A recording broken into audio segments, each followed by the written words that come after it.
Let's get after it.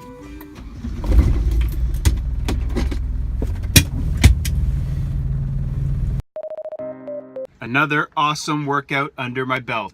Let's talk about rest and recovery. Hey, good morning everyone. I'm filming this video right now inside my car, so the video quality might not be that great. I'm a little bit tired at the moment. I'm getting really excited. I'm getting hot. I can feel it in my face, and that's awesome. My state has been changing just because I started making this video. I started talking louder. I started talking with more enthusiasm, and I'm excited also about working out now, and I'm excited about making this video. Oftentimes when people get tired, what do they want to do? Naturally, they want to rest.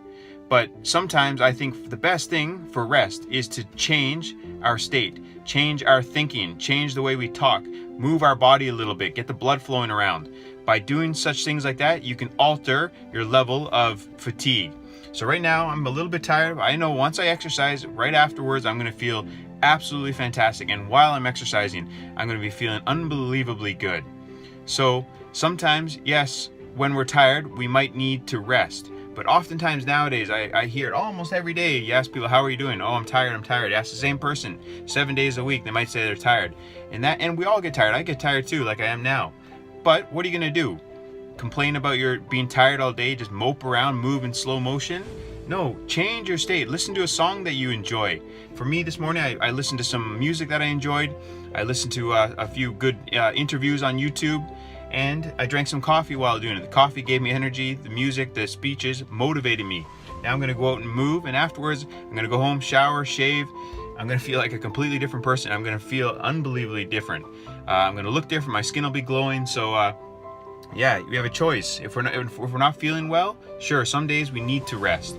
Other days, what kind of unwell are we feeling? How tired are we really? Sometimes when we're tired, what we really need to do is move our bodies, get our blood flowing around our bodies, get the oxygen flowing to our brains.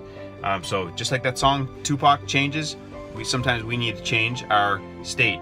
And oftentimes one of the best ways to change how our bodies are feeling and our mind is by moving our body.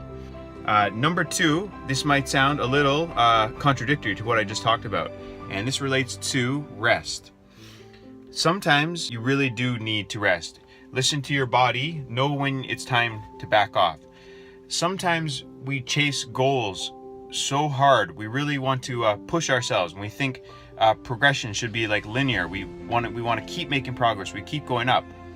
But sometimes we might reach a little bit of a plateau, and we think that in order to get to the next level, to keep getting higher, to keep making progress, we have to keep pushing, push harder.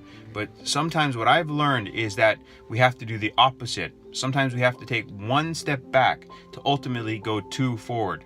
So a lot of things that I've learned in my life, I pushed myself so hard. I wanted to achieve these things so much. And the harder I pushed, it felt like the farther or further away I was getting from my goal.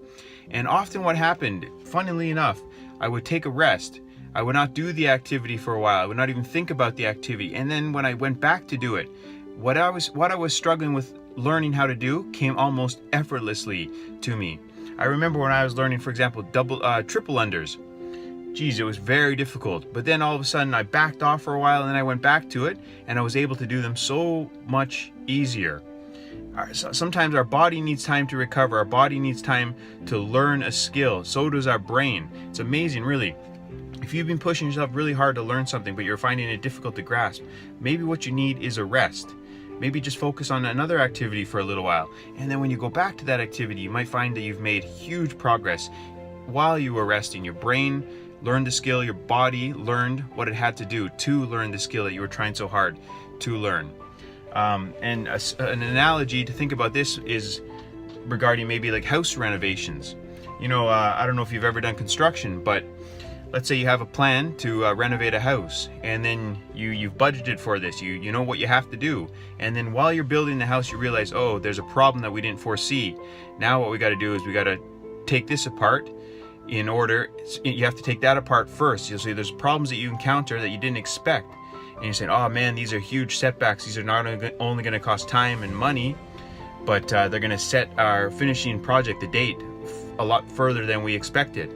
So these are setbacks, yes, but ultimately by repairing these, you're going to make the house a lot better for the future. You're going to make that house last a lot longer. You're going to increase the value of that house. So it might seem like a setback, is actually the opposite. Same with training. If you're really pushing to learn a skill and you're not making progress, maybe just back off for a little while and then get after it again.